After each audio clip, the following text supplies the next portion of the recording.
I am Vinnie Tortorich. Folks, your good intentions have been stolen. But don't worry, I'm here to help you get them back. You may be soft and succulent at the beginning of this process, but hang in there. Before long, you will be lean and mean, guaranteed. 1979, and we wonder where codependency started. Yeah, it started in disco with KC and the Sunshine Band. Folks, I don't want her to ever go. Ever, never, never, ever. I'm talking about the beautiful Miss Anna Vocino. Yeah. That is honestly, you just got me for one more week with that really sincere, I don't want her to go. That works on my codependent self. That worked. So just so you know that. See, I got you. You got I know me. where you live. I know. Yeah. And by the way, folks, she's not going forever. She's got to go somewhere. So we're gang taping a few shows, right? I mean, you're not leaving me forever, are you? Well, I'm going to Phoenix. So this will come out the day before I appear in Phoenix. Mm-hmm. Where that is in Phoenix, we still don't know yet. But it's Anna, what date are you going to Phoenix? Because I might make a little announcement of my own here. I'll be in Phoenix March 24th. I literally fly into Phoenix and I'm going to a Fry's grocery store for 1 hour. And I'm going to buy all the sauces, and whoever shows up, y'all get free jar. I'm going to hand them to you. You're going to buy your own sauce. Yes, and give it to people. Why not? And hand it to people and go, here you go. I mean, I'd like for them to also buy a jar while they're there. I probably should do a better offer. I'll be honest with you. There's like 2 jars left on the shelf. Then what? Then the first 2 people who come in get the jar. That's it. Wow. I can't control what happens at Fry's, okay? I'm not boots on the ground Fry's merchandiser.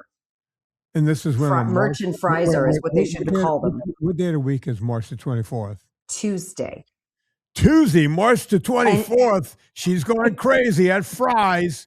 I'll be there from like 1 to 2 or 1:30. I don't know. From 1 to 2 or whenever she runs out of handing out her sauce. I'm talking about Anna Vocino. She'll be in Phoenix, Charlotte. Where are you going to be? Phoenix, Arizona. Come on out this Tuesday between 1 and whenever she leaves. And by the way, I'll know so just make sure you follow on socials or subscribe to my newsletter. I'll say where I'm going to go. I have somebody boots on the ground in Phoenix who's telling me which Fry's to go to, but I don't have the address yet. Boots on the ground. Anna Vocino does boots on the ground marketing. It's beyond guerrilla marketing. It's boots on the ground marketing. I feel like, are you prepping for a career in promos? Because you're nailing it. You know what? I know a guy and a woman who they have an agency. I should probably put together a demo. You probably should. See if I can't get to that later tonight. In between running a vitamin company, a coffee company, and VinnieTortorich.com. Let's see if I can just don't get into voiceover. Do you want to be in the most thankless business? Go to voiceover. You know what, folks? I'm going to tell you guys a quick story. By the way, we're going to be talking again about GLP-1s today because I just had a conversation with none other than my favorite, Dr. Jason Fung.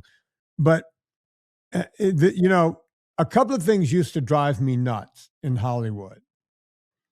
One was when people would go, "Hey, Vinnie, you know ABC and D producer, don't you?"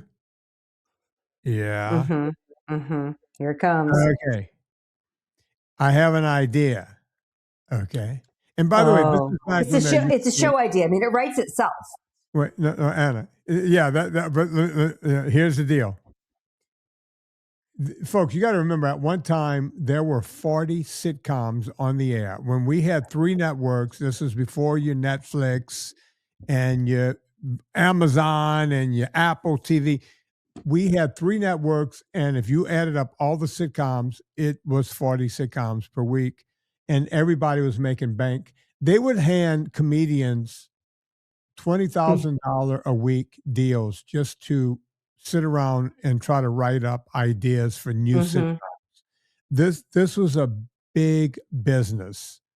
Yep. So everybody, so it would always be like, I would be sitting in my dentist chair. "Hey, Vinnie, yeah, you're connected to Hollywood somehow. Not really, but go on, Doc. Um, well, okay, I have an idea for a sitcom. Yeah, you don't say. Mhm. Yeah. You see, it's set in a dentist office. Oh, is it? And yeah, really. Yeah, and it's like all of the antics that go on in the dentist office. It's so funny in this dentist's office. Yeah, The it's like things that and all the happen. stuff. I mean, all the crack ups, all the teeth humor and the bad breath humor, and like last week, Cheryl, my the woman that does what do you call it? The teeth The cleaning. hygienist. Yeah, Cheryl, the hygienist, literally pulled a pubic hair out from around someone's tooth. I Right? mean, classic Pubic hair. Cheryl. Yeah, can you imagine Cheryl? I could see Margaret Cho being the hygienist, just putting that face on when she pulls it out, right? Just Come being on, like, man. another pube. Yeah, here we go. Pube City And, again and that could be from her Larry. tagline. And then every time he comes in, we could call him Larry the Pube Guy or something. You know how that goes. And then I would say I would always like play along with him for a second as if I was going to do something. And Dean Laurie and I used to laugh about this too. Dean Yeah. Laurie. Oh, I'm sure Dean gets cornered. Oh, when you actually are a sitcom writer, Yeah. Dean would always tell me, and then after they would do that, they would go, Dean, listen, I'm handing you this idea. You run with it, and I'll just take half. Yeah. People are just sometimes, it's like, yeah, I'm going to just give you half. What about the network that's taking a multi-bazillion-dollar chance on it? How much do you think they should get? And what about the person who's actually doing all the work? That's the thing that's interesting with ideas. Like, have you ever thought of the latest one that we hear from people? Have you ever thought of doing a smaller jar, like one of those smaller cylindrical jars for the sauce? Right. And people say it as if no one's ever thought of that. And I'm always like, yeah, thank you so much. And then they pitch me and they tell me why it's so much better and how it'll save us so much money. And then we can do this, and then we can have a different price on the shelf and the whole thing. And I'm always like, yeah, we've gone down that route like 100 times. Thank you, though. And it's always like, it's always being pitched as if we'd never thought of that or heard of it. And it's very interesting because you want to be graceful and you want to receive people's ideas. But then it's also, as you know, and I say this to you, Vinny, all the time, and I know you hate it. Hey, have you ever thought about, you know what you should do? You should do a fill in the blank supplement. And you're like, okay, every time I say, hey, hey, Chris, we're going to do fill in the blank supplement. Or, hey, if I say to Matt, hey, we're going to do mayo. He's like, oh my God, I'm going to kill you, because that is a 2.5 to 3 year long project from the time you say those words to the time. And then it's like, when somebody's like, I'll only take half. You're like, okay, well, you're not doing anything. Yeah, you came up with all you did was say bosom buddies, but it's set in a strip club. Like, what? Right. And by the way, by the time you're done with R&D and everything else, your idea for me to get it to market and take a chance on it is several $100,000s. Right. And we're already set up, right? We already have a company. Yeah. You don't need to add. You need to do what you're already doing really well, and then maybe add a thing every now and then. Yeah, exactly. Yeah. Anyway, I think that people don't know. They don't. I get it. No, everybody thinks, oh, hey, you know what your next documentary should be? Yeah, give me $1 million, because that might cover 2/3 of it. And if I get 2/3 of the way down the road on your $1 million, I'll put in the other $250,000 to get it to market. How about that? How about we do that? That's a good deal. Yeah. And I'll give you 10%. Dude, I'll give you $1 million. Yeah, I'll give you 10%. And by the way, 10% is high. It's crazy. It's crazy what people think and where we go with things. You said you were having a conversation with the one and only Dr. Jason Fung. I want to hear how that went. Yeah. All right. So he has a new book coming out. Oh, did you record him for a Friday show? Yeah, he's coming on a Friday show. Probably, maybe it's right before this. If it was, then go back and listen a week back. I'm going to look up his new book while you talk. And it's been out for about 2 weeks. And Jason, The Hunger Code. It's the hunger code. And I said to Jay, Jason's like a wind-up doll. I love doing podcasts with him because all I have to do is say one word and sit back and drink coffee and just let him go. Right.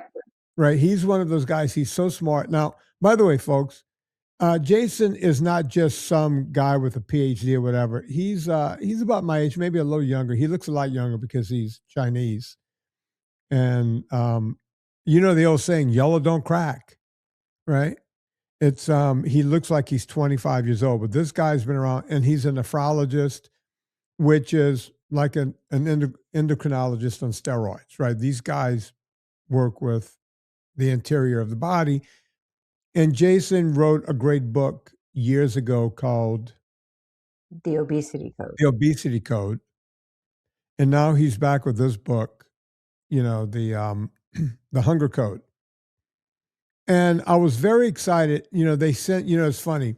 Jason's people sent me literally a physical sheet with the book of what I should talk to Jason about, none of which we got to. Right. Because I had more interesting questions than that. But one of the things, so as I said to Jason, and I'm paraphrasing a lot of the conversation because I want to rehab the conversation with you, Anna, because I think it's worth it. I said to Jason, I said, Great.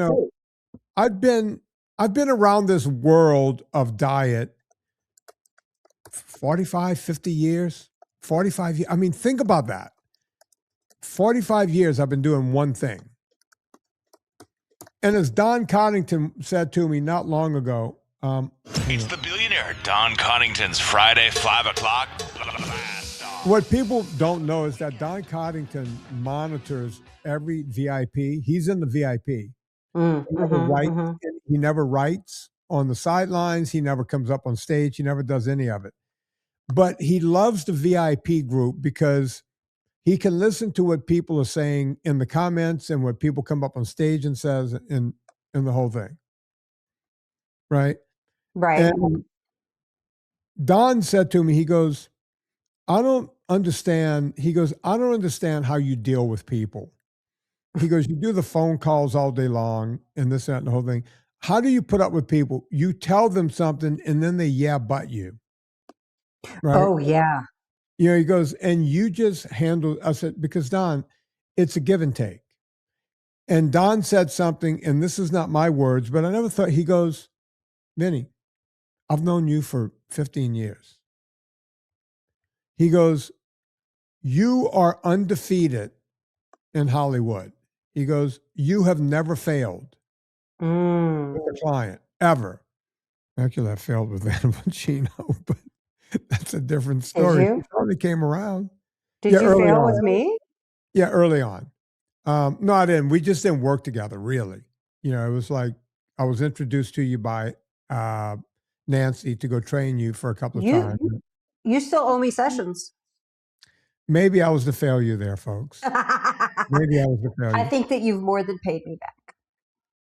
At any rate, he says, why wouldn't anyone listen to every word you have to say? Because that's all you know how. You know how to do one thing very well. And getting a compliment from Don is few and far between. He just does not handle it. Right. And I said, it's because people, they're not trying to doubt me. They're trying to understand.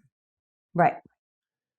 And when I go on and put something up on, the Instagram and the X and everywhere else about GLP-1 drugs, people come out of the woodworks, and I mean, the torches are out and they're ready. They get activated. Oh, they get real activated. You're coming after those sacred cows.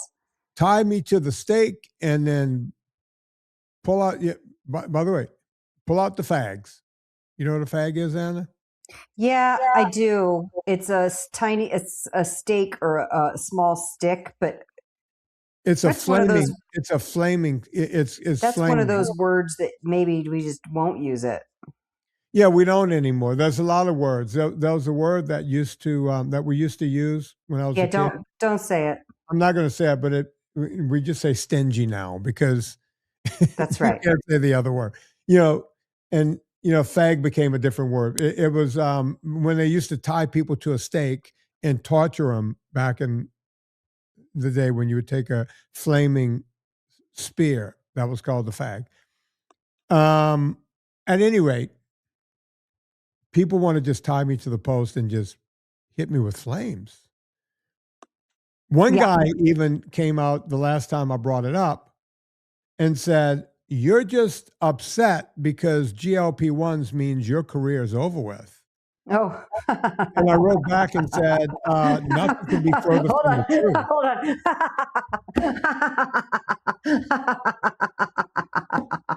truth. Okay, sir. Go on.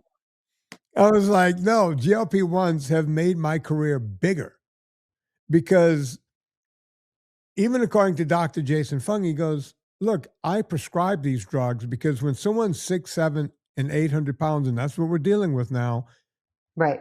Sometimes this is a good way to get them started down that road to lose the first couple hundred pounds. He goes, but if we don't teach them anything and we don't show them why they were doing what they were doing in the first place, the rate of people gaining the weight back on GLP-1s, because the one thing people are finding out is they can't stay on them forever. I get it. Some people say, man, I don't get nauseous. I don't get anything. I just stay on them forever. Okay, good. Fine. You're part of that 25 or 30% who stays on them past a year. That's the amount, by the way, Anna, is that's 25 to 30% go past 1 year staying on these drugs. Yeah. You could be like my younger brother, Mark, who he was on 5 milligrams of Mounjaro. He ate through that. They put him on 10 milligrams. He ate through that. Now he's on 15. Some people eat through it the same way that some people eat through having their stomach removed. Scott King, for instance, had his stomach removed, lost 200 pounds, and then gained back 350 or 400, like a crazy amount of weight. That's what usually happens.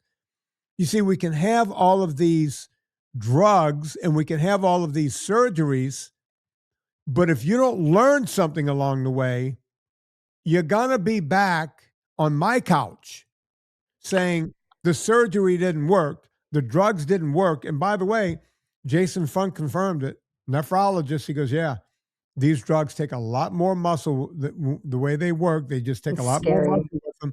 And then you're gaining the fat back and you got even less muscle. And he goes, by the way, people aren't just gaining the weight back. They're shooting right past the old weight. And he confirmed something that I heard Ben Bigman talking about the other day, another Canadian. Ben Bigman is not an MD, but he is a PhD, and he's been working with these type of drugs since before people knew what a GLP-1 was. That's how long Ben Bigman has been around on this stuff. They all say the same thing. And maybe, folks, maybe you've had this problem, maybe you haven't. It dulls everything, right? What does that mean? You lose the quote-unquote food noise that Oprah, now, when a term ends up on Oprah's lips, we're all in trouble. Now, Oprah's yelling about food noise, right? Yeah, it quiets the food noise, but guess what else it quiets? Everything else. You don't enjoy food at holidays anymore. People report, I don't feel sexual anymore. I don't want to have sex. Oh, shit. I don't feel the feeling of, when you fall in love, oxytocin, oxytocin is that thing that makes us. Yeah. You want oxytocin. We crave, it's a hormone that makes us crave love, right?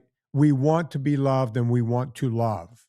Women have a surge of oxytocin after having orgasms. Yeah.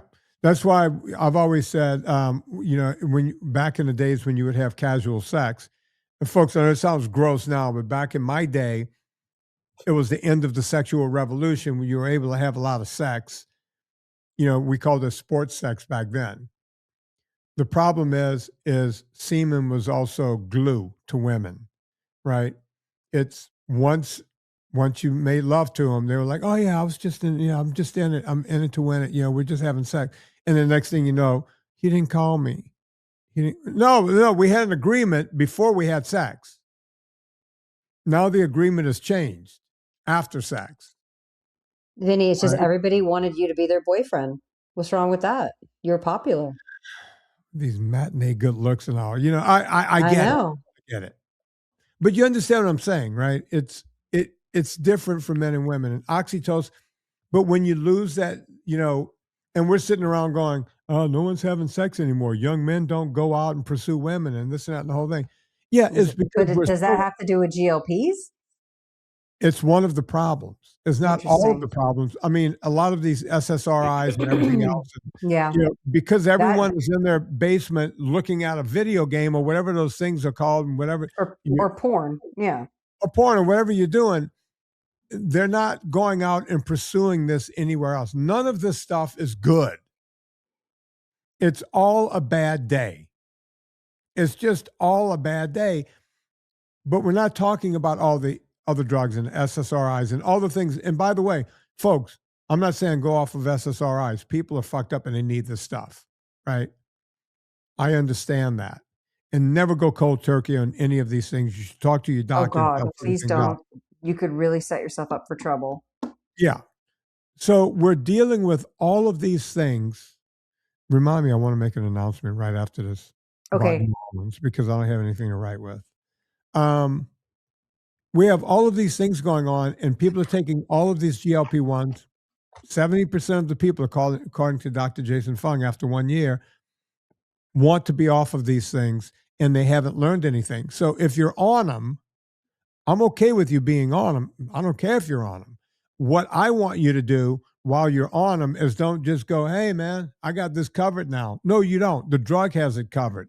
Try to learn something along the way. Maybe learn something from this podcast. Go listen to another podcast, whatever you do. Just move in that direction, right? We need to fix the problem, not just put a Band-Aid on it and go, oh, I guess we're okay now, because we're not. Yes, Anna? Oh, no, I was just going to say the food noise thing, I related to that phrase, like it makes sense, because when I first did NSNG, right, and got fat adapted, and now it's just regular. Like now it's just normal to be fat adapted, right? Right. But the first time when I went, oh my God, I'm not like starving for lunch at 10:30 in the morning, right? And in fact, I didn't even think about having lunch. And then I was like, oh, I should have lunch around 1:30 p.m., which was unheard of for me before NSNG, right? Right. And then you're like, okay, I'm gonna have the burger and some bacon and an avocado or whatever you make for lunch, or chicken salad and some avocado, and you're like, I'm not even really that hungry, but I know I should eat. So you start eating, and then as you're eating, you're like, oh, I'm hungry, so you eat your food, and then you go on.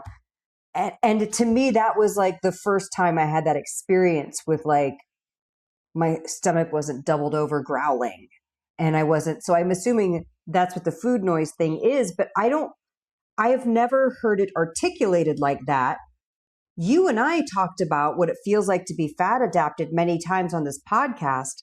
But now that like the words food noise are associated with the GLP-1s, I want to say NSNG gets rid of your food noise. And let me explain why it does. And Jason and I delved into this a fair amount. When I was a kid, and I know people hate when I do when I was a kid. When I was a kid. By the way, things weren't perfect back in the 70s. Back in my day in Louisiana. We were listening to Casey and the Sunshine Band. Yeah. Having casual sex. Having casual sports sex. Yeah. Sporty sex. It was very sporty. You put your sneakers on while you were having sex. Yeah. Good grips. Oh, yeah. You needed that grip. You gotta get some traction. That's me. Yeah. That's my impersonation of you. Yeah. You need some traction good sex traction. For your sporty sex. I can only see what the headline of this podcast is going to be: sports traction. Competitive endurance sex. Yes. Oh, we had competitive sex back then. I'll tell you about that later. Not for this show. I'm good. All right. So let's go. So I brought up a few things to Jason, and he's about my age. He remembered some of them, and then he forgot some of the others. I had women tell me, and there were commercials. We could probably find a commercial to play here on this show. There were commercials back in the day, not television commercials, but there were ads, I think, that talked about, hey, ladies, you want to lose a few pounds? Most doctors Can you pinch an recommend. inch? That was a cereal commercial. If you could pinch an inch, you were too fat. That was a Right. literal commercial. Yeah. But there were ads. Hey, women, ladies, you just had a baby. You got a little baby weight on you. 4 out of 5 doctors recommend Cool because they come with a filter. Oh, and they have a yes. filter. They smoke. Yeah, they would tell women. Doctors would tell women, gained a few pounds with that pregnancy. You're breastfeeding over there. Just have a couple of. You get hungry, just have a little cigarette. And a little nicotine will knock it right out. Yeah. You think I'm making that up? I'm Yep. not. I am not making that up. As a matter of fact, when Anna does, we're going to do a Villa Capelli ad. While she's doing that ad in about 5 minutes, I'm going to Mhm. go off and see if I can find anything where doctors are talking about that on the Amazing. internet. Okay. That was how we lost weight in the 60s and early 70s. You gained a little weight with your baby, get yourself some cigarettes. And then we moved on to something, we moved on to the shot. Anna, did your mom used to get the shot? The shot. My mom didn't have weight loss issues. Oh, okay. Well, there were women that used to go get the shot. What's the shot? It was gonadotropin.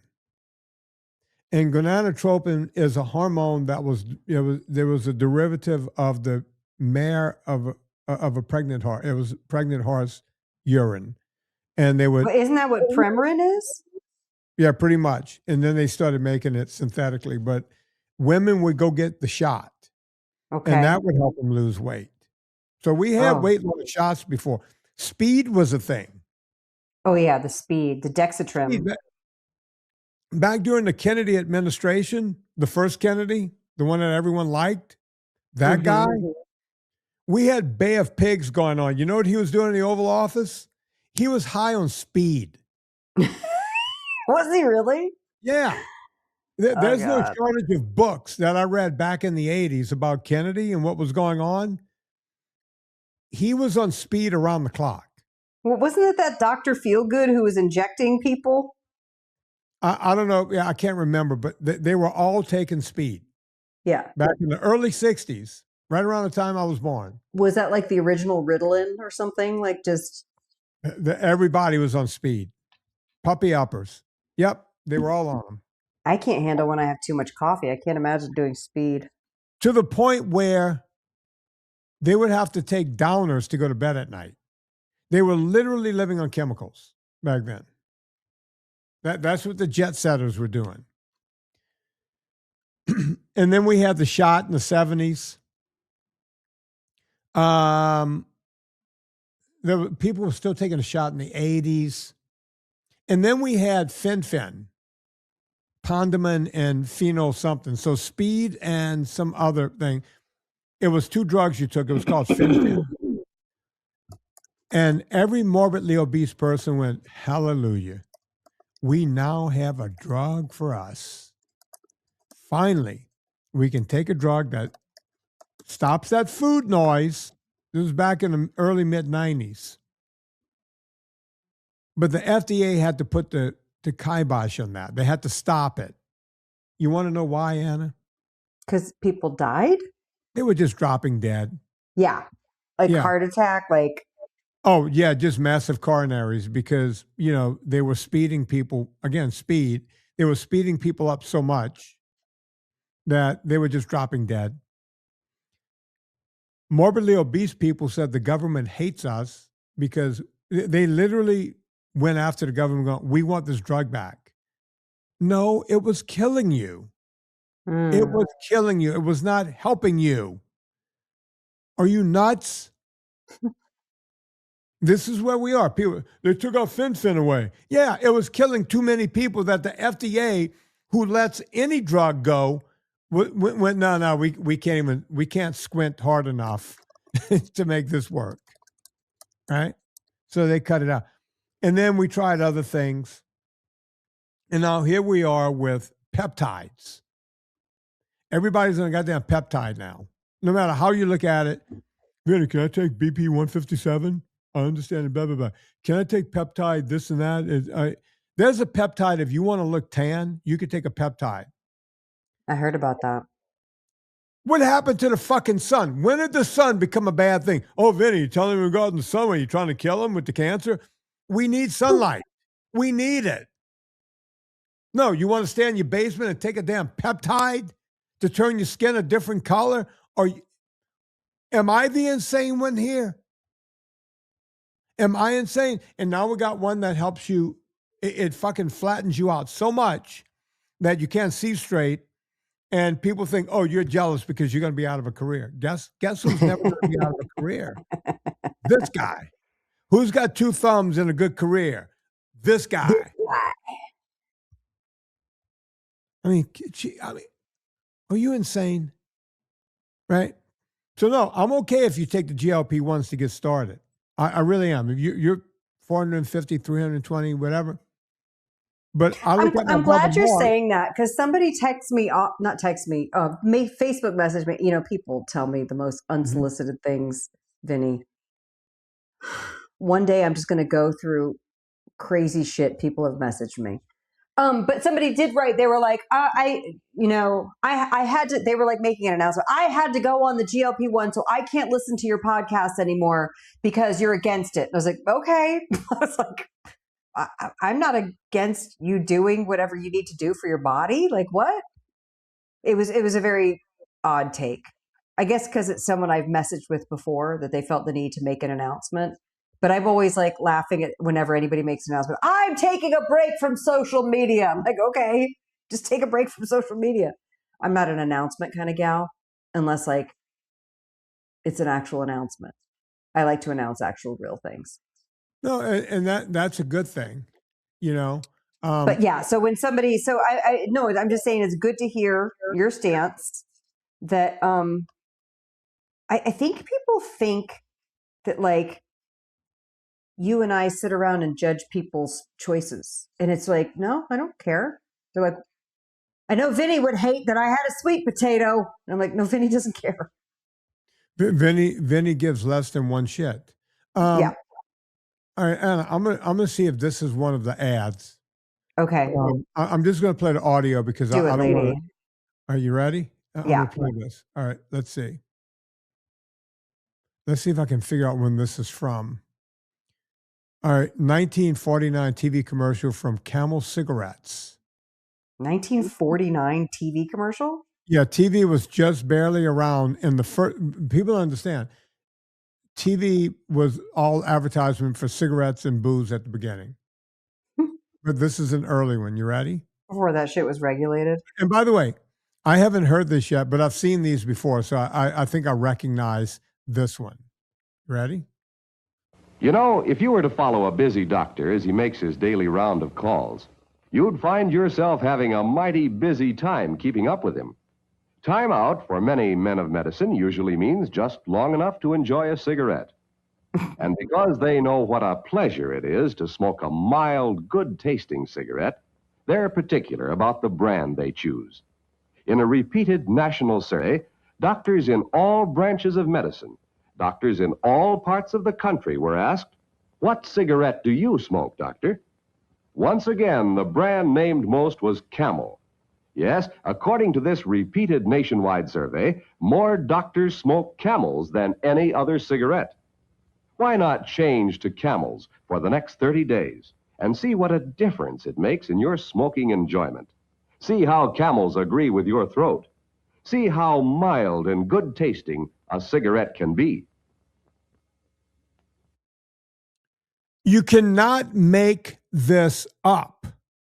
Like, I mean, it's a fucking Saturday Night Live skit. You can't make this up, Anna. Remember in the 90s and the 2000s, how the doctors were like, how the big tobacco was on trial, and they were like, no, we've never seen evidence that smoking hurts you. What are you talking about? Like, what? We've never heard that before.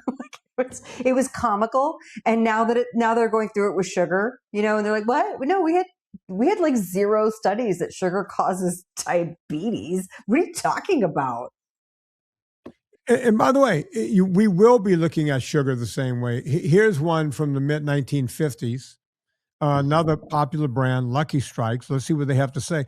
Doctors are smoking Camels because it's good on your throat. It's mild.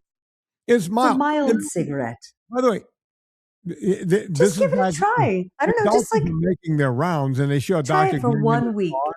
Yeah, try it for 30 days, and at the end they show a really good-looking woman smoking a cigarette. All right, so let's see what they have to say about Lucky Strike. Okay.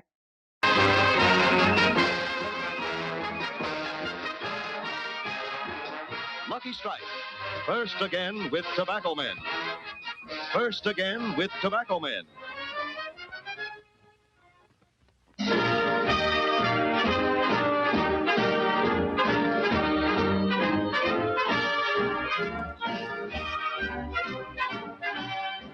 LSMFT, LSMFT. Lucky Strike means fine tobacco. Yes, in a cigarette, it's the tobacco that counts. And Lucky Strike means fine tobacco. So round, so firm, so fully packed, so free and easy on the draw. So for your own real deep down smoking enjoyment, smoke that smoke of fine tobacco, Lucky Strike. So round, so firm. Yep. Yeah. Lucky Strike, so round. And so firm. Yeah, for that fine tobacco smoking pleasure, Anna.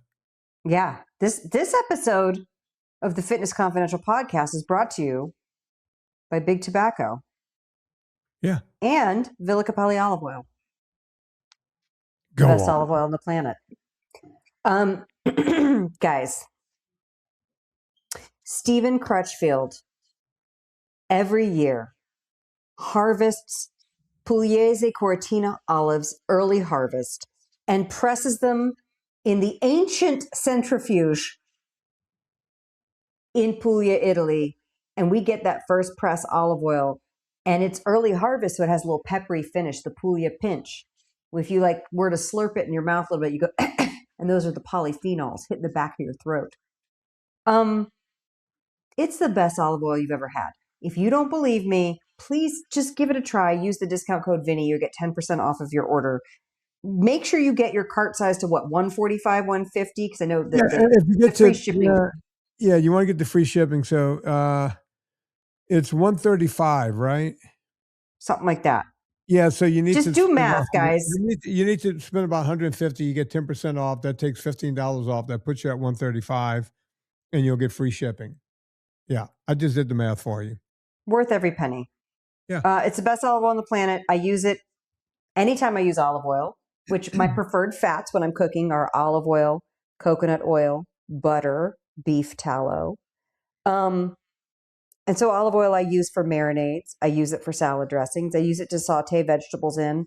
And I'll even use it if I'm starting a pan steak.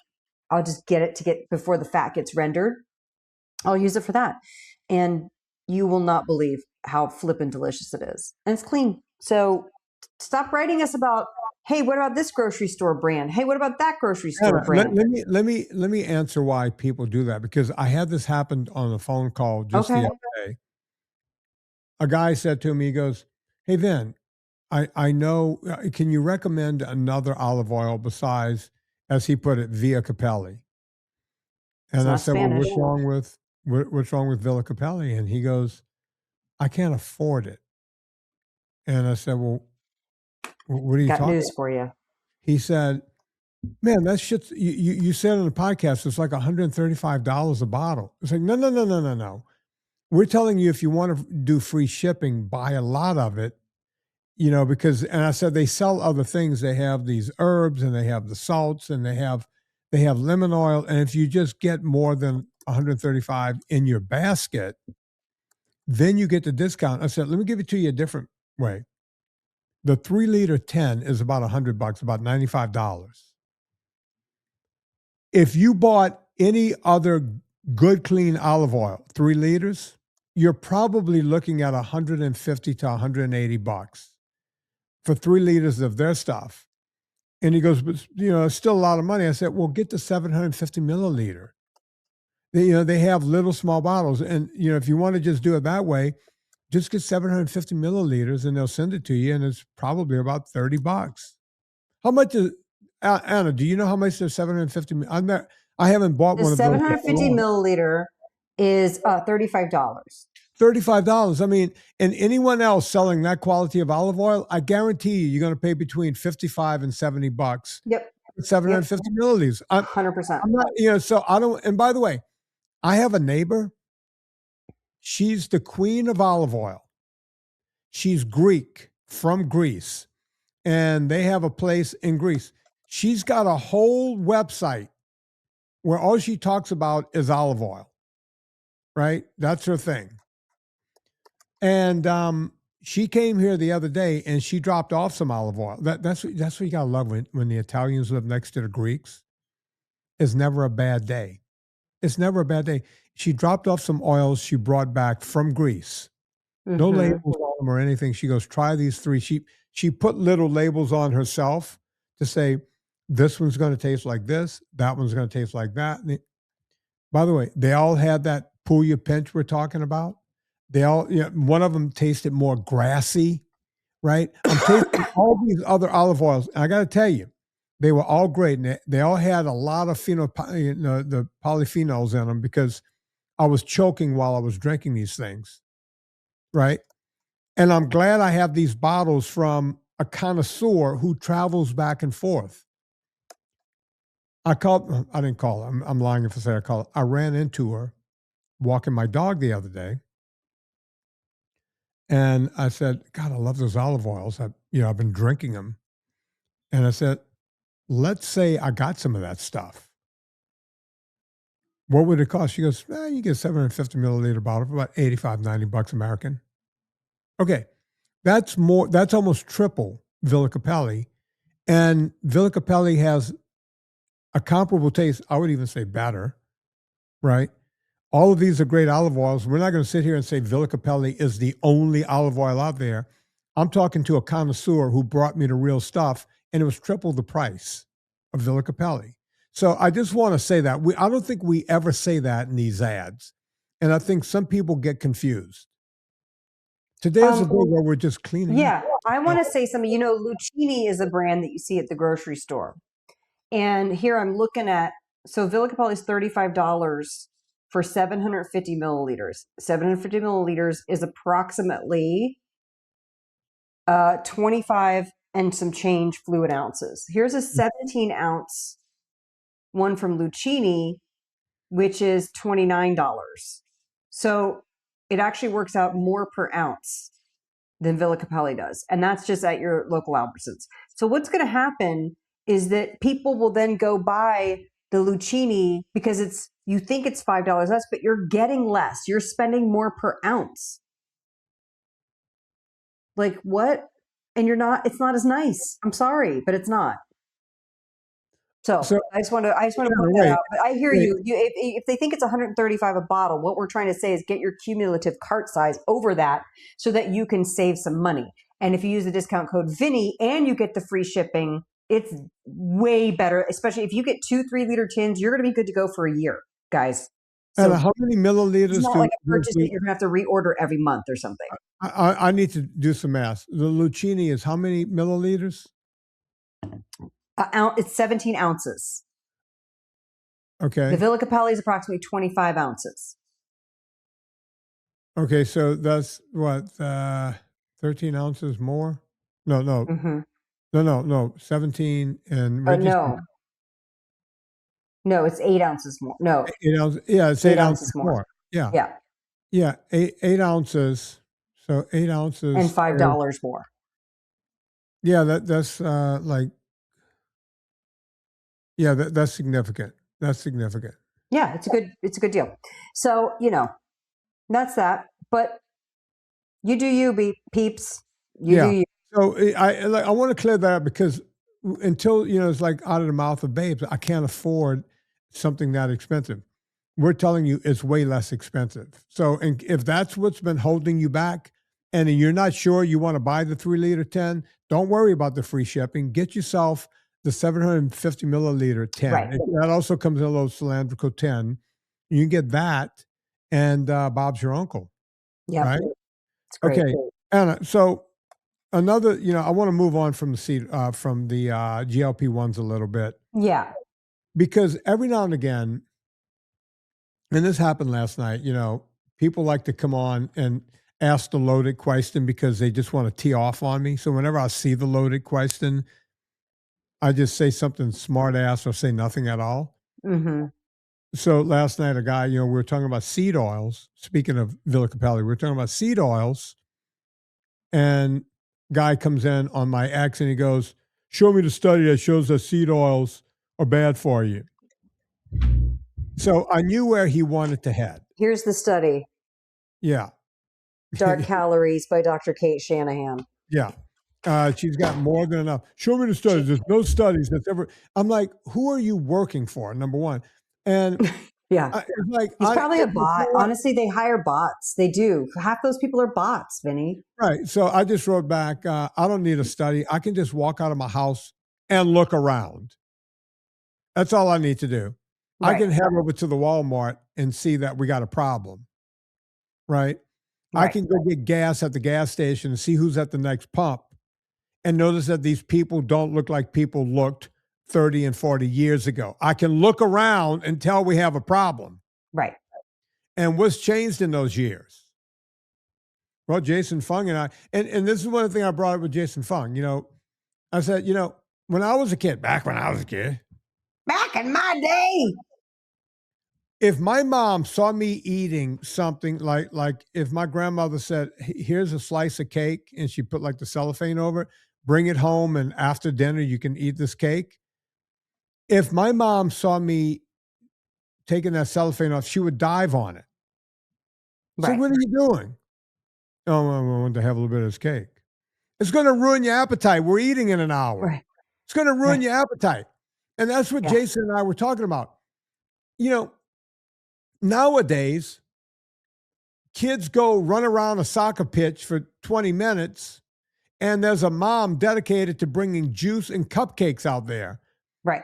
They're now doing the opposite. And look, I get it. Y'all want to be the mom, by the way. Yeah, everybody wants to be the fucking hero mom and bring the most icing on the biggest cupcake because everybody wants to be mom of the year.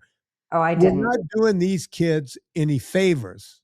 We're not. They want me bringing the cupcakes. My mom dove on it like she was diving on a bomb to save my life. Put that away. You're not eating. Put it in the fridge. You can't have that until after you eat. It's going to ruin your appetite. Because when you eat hollow calories, when you eat sugars and grains, it messes up your hormones and they're moving in the wrong direction. Right. Right. And I've talked about ghrelin and leptin. And of course, Dr. Fung brought up ghrelin and leptin and insulin and explained how bad it is for you, insulin to be raised for long periods of time and what that causes and how our natural GLP-1s get screwed up and all these other hormones that are in there that are supposed to protect us are not protecting us because we're eating backwards. I'm telling you, if you guys want to unscrew, if you don't want to sit there and read Jason's whole book and you want to just uncork the problem, go listen to that podcast. It's going to either be right before this show, this Friday, the Friday before, or after this show, the next Friday. It's going to be around this show. When does this show come out, Anna? Do we know? Like Monday the 23rd?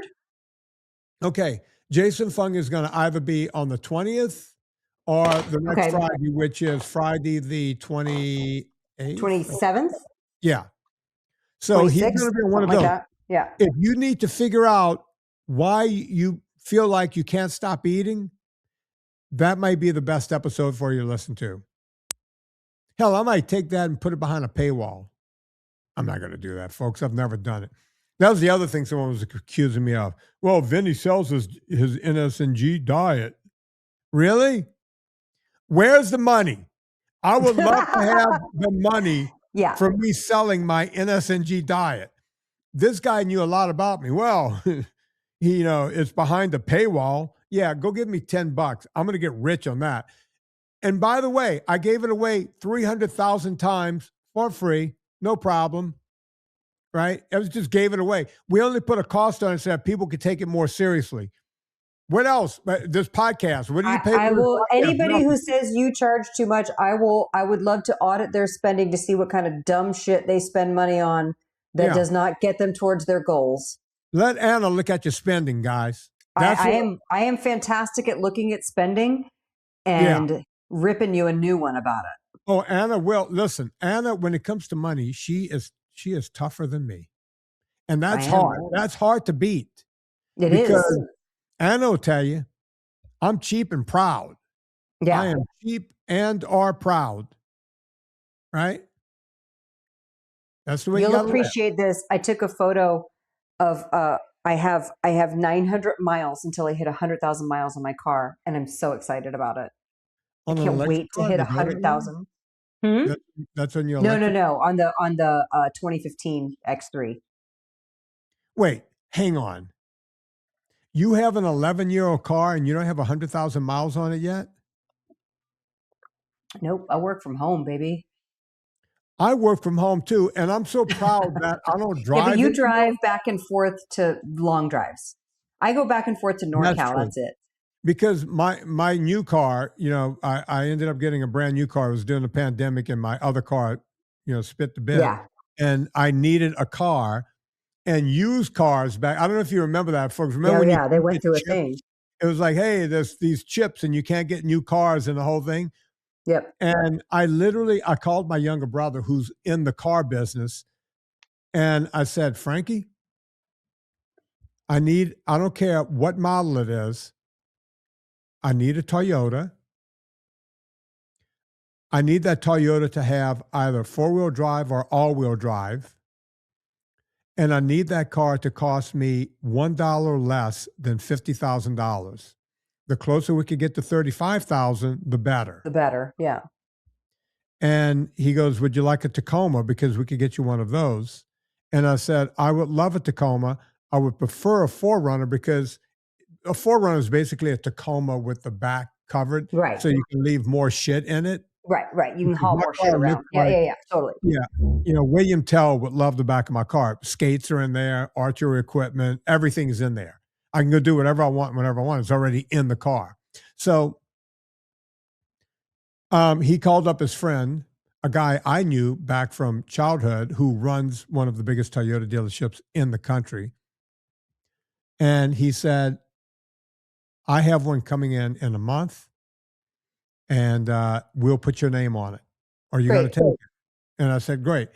Now, I got that car. It was, a 4Runner. I had a 4Runner before. Best car in the world, by the way, folks, if you're looking for a good car.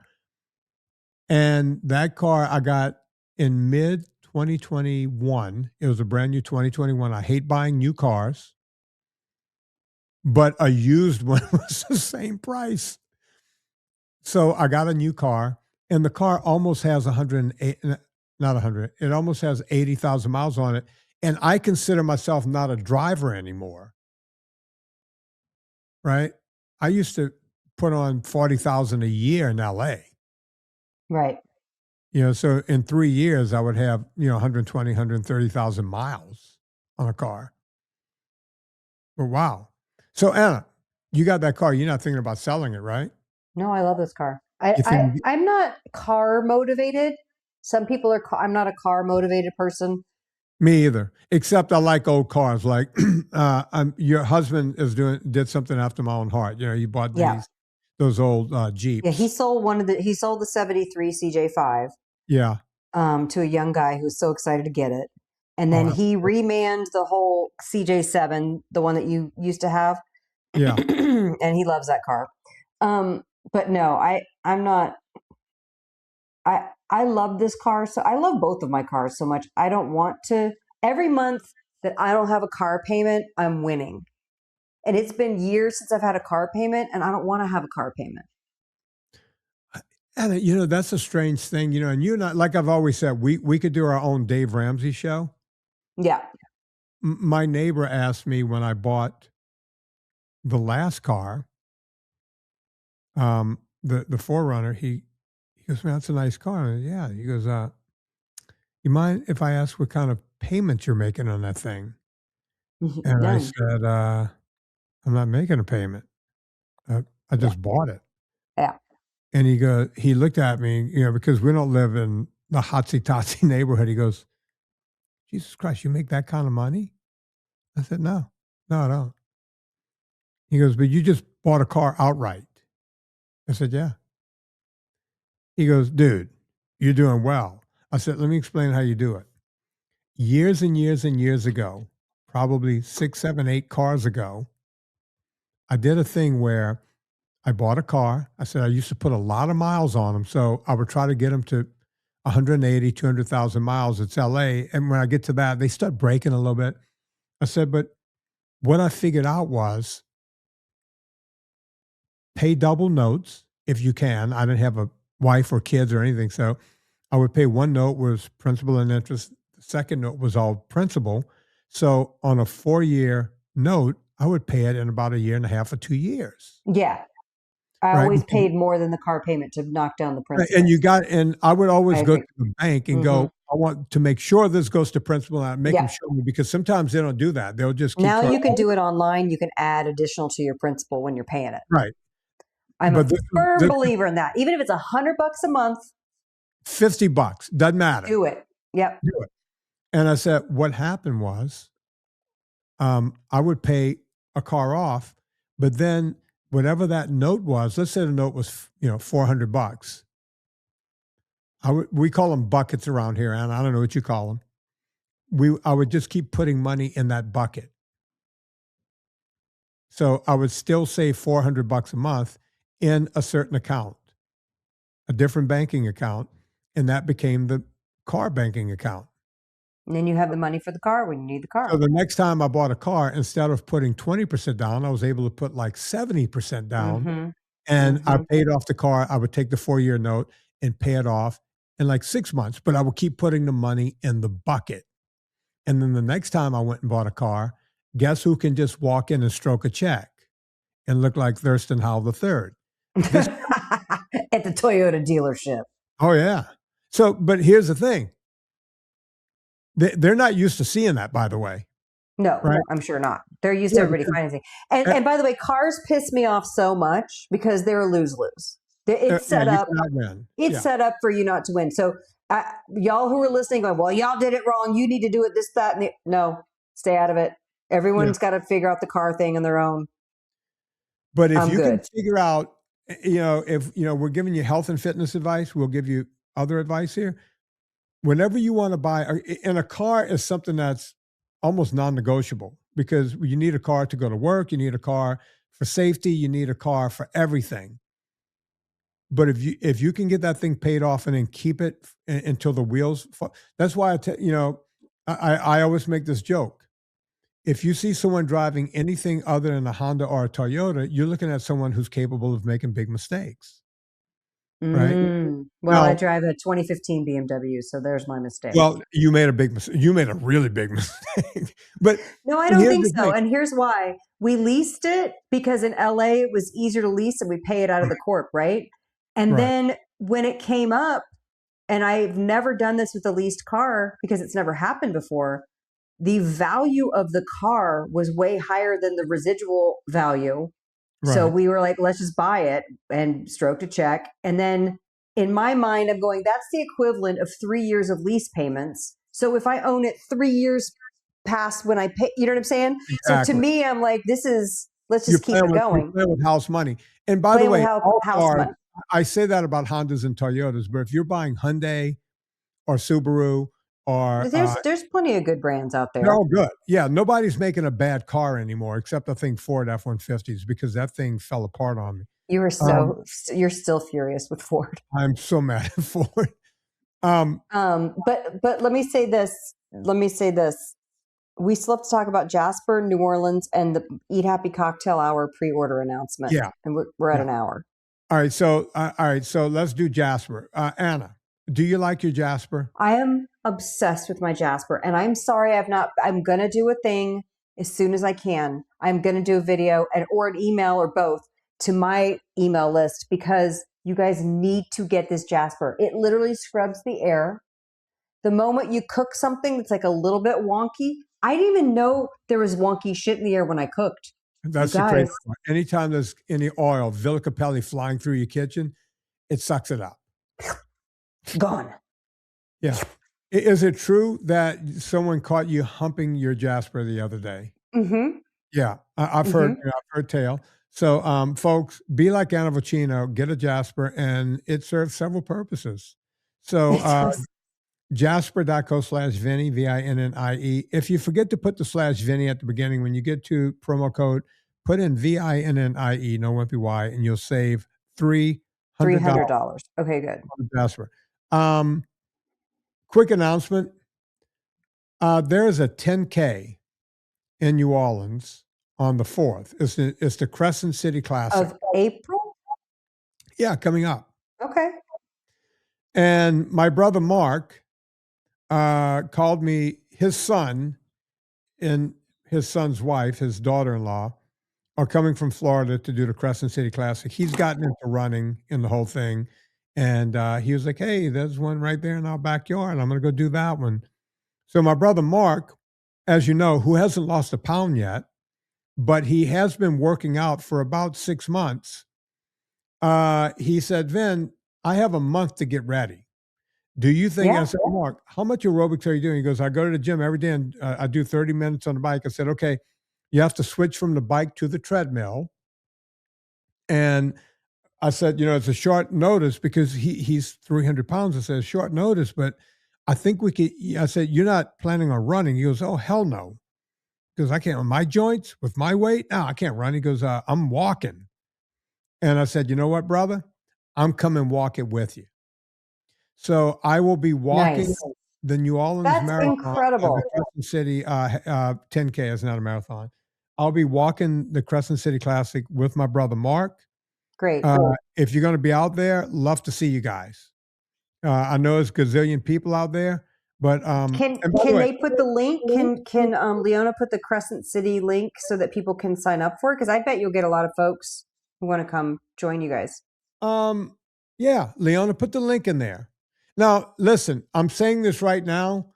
Serena is supposed to be back from LA. Oh yeah, that's true. If she's not back, you don't have a dog sitter. The soap opera again, and I don't think I'm supposed to be saying that, but I won't say which one. And so Dallas, she's on Dallas. Yeah, they're redoing Knots Landing. Anyway, I'm going to try to sneak down there. I can go down there for a couple of days, see my parents, and I will be the guy dressed in hiking attire because there's no reason to put on running attire. So I'm going to wear a nice pair of sensible shoes and shorts, and I will be hiking you wearing sensible shoes makes sense. Yeah. Why? I should wear my most comfortable shoes. I'm not going to run one step. I might even wear my hiking boots. So look for the only guy out there in hiking. I'm saying Don't wear that hiking boots. Yeah. You're going to get trench foot in New Orleans. No, I won't. In the humidity. I got the kind that wicks all the water away and everything is magic. Yeah. I got wicking away water hiking boots. Got the Gore-Tex in them. It might be kind of hot. I'm going to be the guy in shorts and Lucchese boots. I will be out there, folks. So let me know if you're going to be out there. I know there's a lot of fans down there. And if I can, I'm going to go motivate my brother. If I can motivate anyone else to get out and enjoy the day. I do not get anything. You're going to have people turn up. It's going to be great. We will see. And if you're looking for us, we will be at the back. We're starting at the back and we're planning on finishing last. So there you have it. You just need to tell Mark to carry a flag that says NSNG on it. Yeah, he won't. Wear your orange VIP hat. Then that way people can find you. Right here. I might do that. The yeah. orange VIP hat. Yeah, do that. Or, I will tell people what I'm wearing that day. I'll put it on the social media. I'll put a picture of myself and say, look, I'm dressed like this. Come find us. Perfect.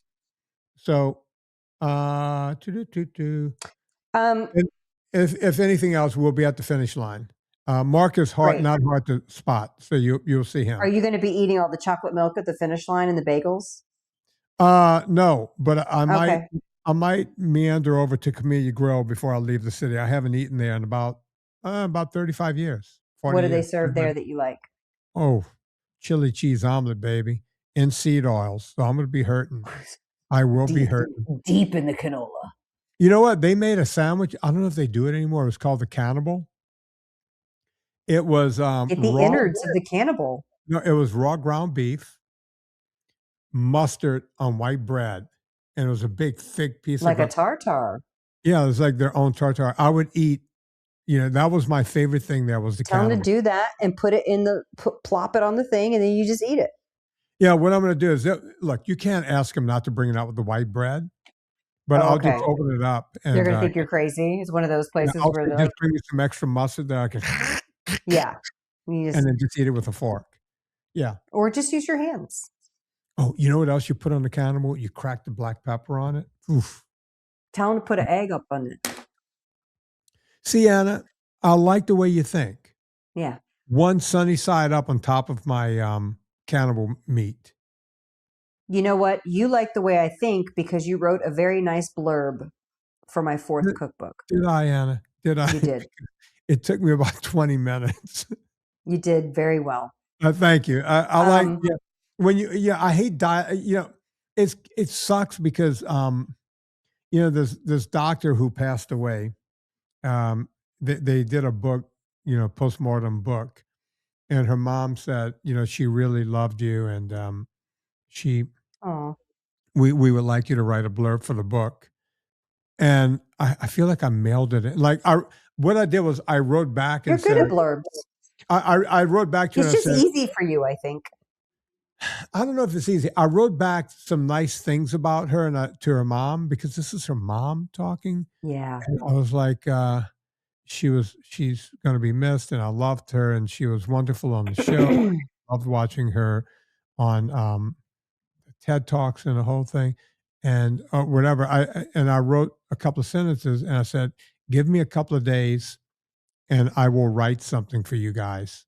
And her mom wrote back and said, "Can we use what you just wrote?" And I thought about it for a second. I was like, "Oh," because it came from the heart. It came from the heart. That's the thing. Yeah. And so yeah. And with you, I wanted to. It's like I want to say this. I want to say that. Yeah. And she, I got to get it all done in 3 sentences, which is the hard part. And you did it. I know that is the hardest part, is being brief. Yeah, I like to carry on a bit. Well, thank you for doing that. And the reason why I'm saying this and bringing it up is because we're doing the thing that we had to do with Eat Happy Italian exactly 2 years ago, which is I need you guys to pre-order the book. And here's why. Your card will not get charged if you go to eathappycocktailhour.com, and I'll send the link to Leona to put it in the show notes. You can pre-order the book. And what will happen is the publisher will then be able to know how many to print. That's why they're asking for it so early. Yeah. But because it's a huge ask to ask you guys to commit to this so early, the book's coming out October 13th. It's dropping October 13th, and it will be a hardcover this time. It's going to be a gift book. It's a really pretty book. I call them coffee table books. It's like a cocktail. I mean, I shot those drinks, so it's beautiful. So I'm very excited for you guys to get it. But I want to give you guys the reward, the bonus recipe PDF, and I have the different tiers. By the time Monday this airs, we'll have it all ready to go, so that then you can send your receipt to upload your receipt at Eat Happy Cocktail Hour, and then I'll get you guys the bonuses. So thank you for doing that in advance. I know my diehards know why we do this, but I'm explaining because there's so many new people, and it makes a difference for pre-ordering, because then the publisher will get the correct amount of books, And I say too, there's a reason why there's different tiers. So if you order 1 book, you get the bonus recipe. If you order 3, you order 10 books. And the reason why I say that is because it is coming out at the holidays. It is intended to be a holiday present, a Christmas present. So if you're considering, I know that Anna's books are great and I can give them as a gift, just go for the pre-order of the 10 books. Yeah. I'm going to make some great rewards for you guys, including a Spice 4 pack. I got these new hats. I'm sending you your hat, by the way, Vinny. I got the hats in. The hats came in yesterday. Yep. So I'm going to send you the hat. I'll wear it on the show. Great. So that's that. Thank you. EatHappyCocktailHour.com. I got one word for you, Anna.